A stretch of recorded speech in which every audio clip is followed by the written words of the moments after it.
अभी तक हमने काफी सारे सेंटेंसेस देखे हैं introduction two parts of speech के। हमने काफी सारी सेंटेंसेस की प्रैक्टिस करी है। अब हम प्रैक्टिस सेट 3 देखने वाले हैं। मैं आपके लिए प्रैक्टिस सेट 3 लेके आया हूं introduction two parts of speech का। तो बिना किसी देरी के शुरू करते हैं इस लेक्चर को और देखते हैं हमारा आज का पहला सेंटेंस। हालांकि देखा जाए ये सेंटेंस नंबर 5वां होगा क्योंकि अभी तक हमने 4 अलग अलग सेंटेंसेस देख लिए हैं और 5वां सेंटेंस मैंने आपको पिछली बार दे दिया था, मैंने आपको होमवर्क की तरह दिया था। ठीक है, मुझे उम्मीद है कि आपने उसका सोल्यूशन फाइंड आउट कर लिया होगा। वो 5वां सेंटेंस ये था, the book on the table is mine, और इसमें आपको प्रेपोजिशन ढूंढना था, है ना। और मुझे उम्मीद है कि आपने प्रेपोजिशन ढूंढ लिया होगा। अगर नहीं ढूंढ पाए तो कोई बात नहीं, अब मिलकर ढूंढेंगे। इसका हिंदी में अनुवाद है मेज पर किताब मेरी है। ठीक है, यानी कि जो टेबल है उस पर किताब पड़ी है और ये किताब जो है वो मेरी है, इट इज माइन। ठीक है, मेरी मतलब माइन। अब चलिए देखते हैं इसमें प्रेपोजिशन क्या है। देखिए, बुक और टेबल इन दोनों के बीच का रिलेशनशिप कौन बता रहा है? ऑन बता रहा है।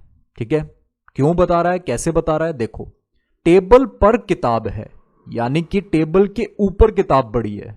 ठीक है, तो दोनों के बीच जो टेबल और बुक, ये दोनों नाउन्स है हमारे। इन दोनों के बीच का रिश्ता क्या है?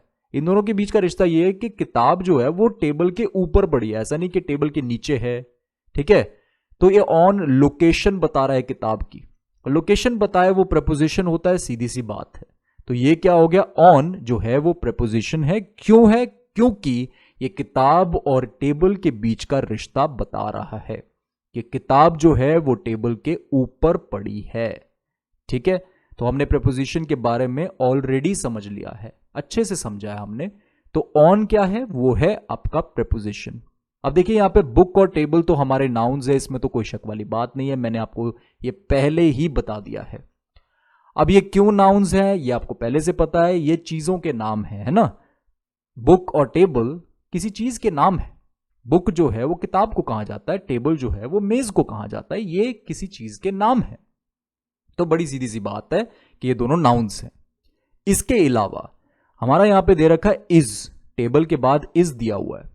देखो, the book on the table is mine, किताब जो टेबल के ऊपर पड़ी है वो मेरी है। मैंने आपको पहले बताया था कि इज एम आर जो होते हैं वो वर्ब्स होते हैं, है कि नहीं।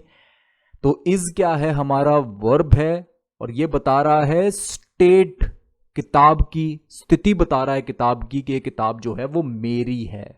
बात समझ में आ रही है? मेरी है। मैंने आपको बताया था इज आर ये है बताते हैं, है ये स्थिति बताते हैं, ये स्टेट बताते हैं। तो यहां पे बुक की स्टेट बताई हुई है कि जो किताब जो है जो टेबल के ऊपर पड़ी है वो मेरी है, मतलब ये सत्य है, ये स्थिति है उसकी।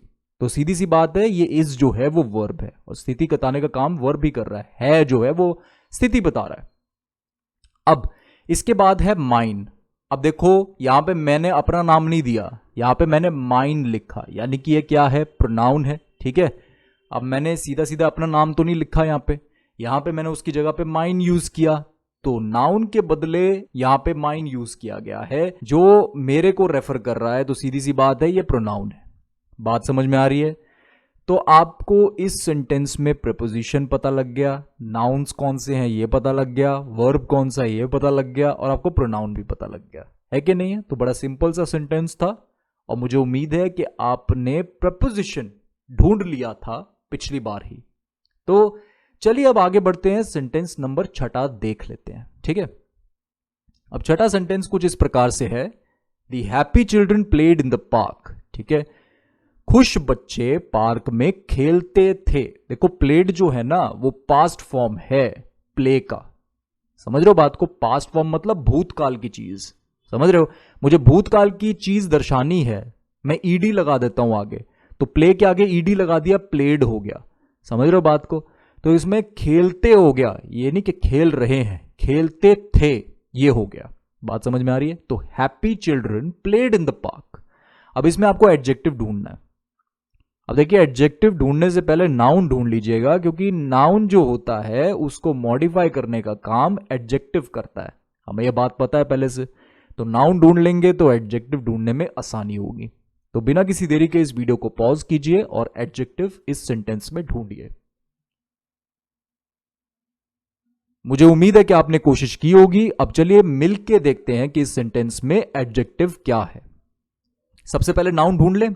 नाउन तो बड़ा सिंपल सा है, चिल्ड्रन नाउन है, पार्क भी नाउन है, लेकिन यहां पे पार्क को कोई मॉडिफाई नहीं कर रहा है, यहां पे सिंपल पार्क लिखा है कि नहीं।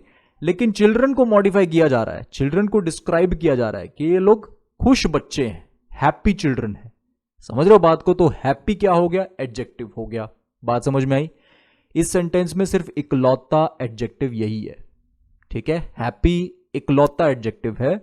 हैप्पी जो है वो मॉडिफाई या फिर हम कह सकते हैं डिस्क्राइब कर रहा है, ज्यादा इंफॉर्मेशन दे रहा है चिल्ड्रन के बारे में जो कि नाउन है। तो ये हो गया एडजेक्टिव, है कि नहीं। और चिल्ड्रन तो हमें पता है नाउन है, इसमें कोई शक वाली बात नहीं है। प्लेड क्या है? खेलते, खेलना, इसे हम क्या कहेंगे? चिल्ड्रन का एक्शन है, ये बच्चों द्वारा किया हुआ एक्शन है। तो सीधी सी बात है, प्लेड हो गया वर्ब, है कि नहीं। अब इस सेंटेंस में इन क्या है? देखो इन है हमारा प्रेपोजिशन। अब ये प्रेपोजिशन क्यों है? ये रिलेशनशिप किसके बीच का बता रहा है? ये बता रहा है कि बच्चे खेल रहे हैं, लेकिन कहां खेल रहे हैं? पार्क के अंदर खेल रहे हैं, तो उनकी लोकेशन बता रहा है। सीधी सी बात है, ये प्रेपोजिशन हो गया। तो इन क्या हो गया? प्रेपोजिशन, मतलब कि अंदर। समझ रहे हो बात को? The happy children played in the park, में कह सकते हो, पार्क के अंदर कह सकते हो, ठीक है। तो happy children played in the park, जो हैप्पी चिल्ड्रन थे, जो खुश बच्चे थे, वो पार्क में खेलते थे, पार्क में खेलते थे। बात समझ में आ रही है आपको? तो यहां पे इन क्या हो गया? प्रपोजिशन हो गया, क्योंकि ये रिलेशनशिप बता रहा है बच्चों के खेलने का और पार्क के बीच का। यहां पे पार्क क्या है? नाउन है, सीधी सी बात है, ठीक है। मुझे उम्मीद है पता लग गया होगा। एडजेक्टिव तो बड़ा सिंपल था इसमें ढूंढना। तो सेंटेंस नंबर 6 भी हमने देख लिया। अब आगे बढ़ते हैं सेंटेंस नंबर 7 की तरफ। तो ये रहा हमारा sentence number 7। My mom always makes the best cookies, मेरी मां हमेशा सबसे अच्छी कुकीज बनाती है। वो सच में बड़ी अच्छी कुकीज बनाती है। अब इसमें हमें एडवर्ब ढूंढना है, तो बिना किसी देरी के इस वीडियो को पॉज कीजिए और इसमें एडवर्ब ढूंढ के निकालिए। मुझे उम्मीद है कि आपने कोशिश की होगी और एडवर्ब ढूंढ भी लिया होगा। बहुत मुश्किल नहीं था इसमें, क्योंकि पहले हमें वर्ब ढूंढना है सबसे पहले, और उसके बाद फिर हम एडवर्ब आसानी से ढूंढ सकते हैं। तो चलिए, अगर आप नहीं ढूंढ पाए तो मिलके ढूंढते हैं। My mom always makes the best cookies, मेरी मां हमेशा सबसे अच्छी कुकीज बनाती है। अब बड़ी सीधी सी बात है, बनाना एक्शन है, और बनाना किससे दर्शाया जा रहा है? मेक्स से, ठीक है ना।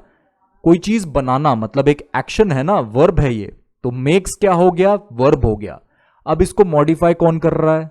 इसको डिस्क्राइब कौन कर रहा है? देखो ध्यान से समझो, मेक्स से पहले दे रखा है ऑलवेज, ठीक है।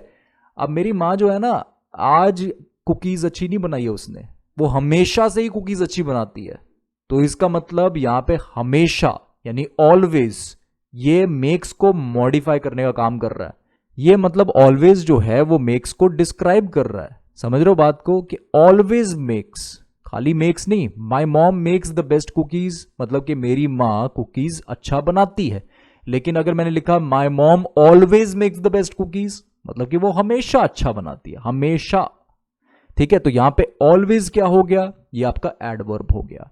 तो ये किसको मॉडिफाई कर रहा है? ये मेक्स को मॉडिफाई कर रहा है। बात समझ में आ रही है आपको? तो ये आपका एडवर्ब हो गया इस सेंटेंस में। यहां पे माय मॉम क्या है? देखो माय मतलब मैं। अब सीधी सी बात है, मैंने अपना नाम नहीं लिखा तो मैंने माय लिख दिया, तो माय क्या हो गया? प्रोनाउन हो गया, ठीक है, नाउन के बदले में यूज हुआ ये। फिर मॉम क्या हो गया? मॉम तो सीधी सी बात है नाउन है। फिर इसमें मेक्स क्या हो गया? मेक्स तो हमारा वर्ब है, ये हमने ढूंढ ही लिया है। इसके अलावा बेस्ट क्या है?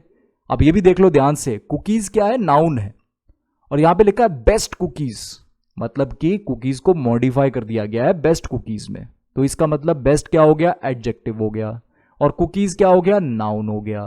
बड़ी सीधी सी बात है। इस सेंटेंस में इन सभी पार्ट्स ऑफ स्पीच को ढूंढना कोई मुश्किल बात नहीं थी। आसानी से हमें एडवर्ब भी मिल गया था। एडवर्ब वर्ब को मॉडिफाई करने का काम करता है। यहां पे जो एक्शन है वो मेक्स है, अब इसको मॉडिफाई किया गया, ऑलवेज मेक्स बना दिया गया, है कि नहीं? तो मॉडिफाई हो गया ना, ये बदल गया। तो मेक्स अब ऑलवेज मेक्स हो गया। तो ये ऑलवेज जो है वो एडवर्ब हो गया, कुकीज बेस्ट कुकीज हो गई, तो बेस्ट क्या है, एडजेक्टिव हो गया, है कि नहीं। तो आसानी से आप इन पार्ट्स ऑफ स्पीच को किसी भी सेंटेंस में ढूंढ सकते हैं, कोई ऐसी कोई दिक्कत वाली बात अब नहीं है। ठीक है, अब चलिए हमने देख लिया सेंटेंस नंबर 7वां भी, और हमने इसके पार्ट्स ऑफ स्पीच भी ढूंढ लिए हैं। अब आपके लिए एक छोटी सी होमवर्क प्रॉब्लम है। ठीक है, मैं चाहता हूं कि आप इस होमवर्क को करें, खुद से करें। I am reading a book about space, इसमें आपको वर्ब ढूंढना है। मैं अंतरिक्ष के बारे में एक किताब पढ़ रहा हूं। ठीक है, इसका हिंदी अनुवाद ये है। तो बिल्कुल इसको ट्राई करिएगा, कोशिश करिएगा इसमें वर्ब ढूंढने की, और आपको जो आंसर मिला है, आपने जो वर्ब ढूंढा है, उसे कमेंट सेक्शन में जरूर डाल दीजिए, ताकि मुझे भी पता लगे कि आप कितना अच्छा कर रहे हैं। ठीक है, तो मुझे उम्मीद है कि अभी तक आपको क्लियर हुआ होगा कि कैसे हम पार्ट्स ऑफ स्पीच सेंटेंस में ढूंढ सकते हैं। हालांकि अभी प्रैक्टिस खत्म नहीं हुई है, एक और सेट में आप लोगों के लिए लेके आ रहा हूं। इसके बाद मैं आपके लिए प्रैक्टिस सेट 4 लेके आऊंगा, जिसमें हम कुछ और सेंटेंसेस देखेंगे, और फिर हम काफी बेहतर हो जाएंगे पार्ट्स ऑफ स्पीच ढूंढने में। कम से कम सिंपल सेंटेंसेस में हम पार्ट्स ऑफ स्पीच ढूंढ पाएंगे। फिर हम धीरे धीरे करके आगे बढ़ेंगे, धीरे धीरे करके और ज्यादा बेहतर बनेंगे। ठीक है, तो मुझे उम्मीद है कि इस लेक्चर से आपको वैल्यू मिली होगी। बहुत बहुत धन्यवाद आपका इस लेक्चर को देखने के लिए। तो मिलते हैं अब अगले लेक्चर में।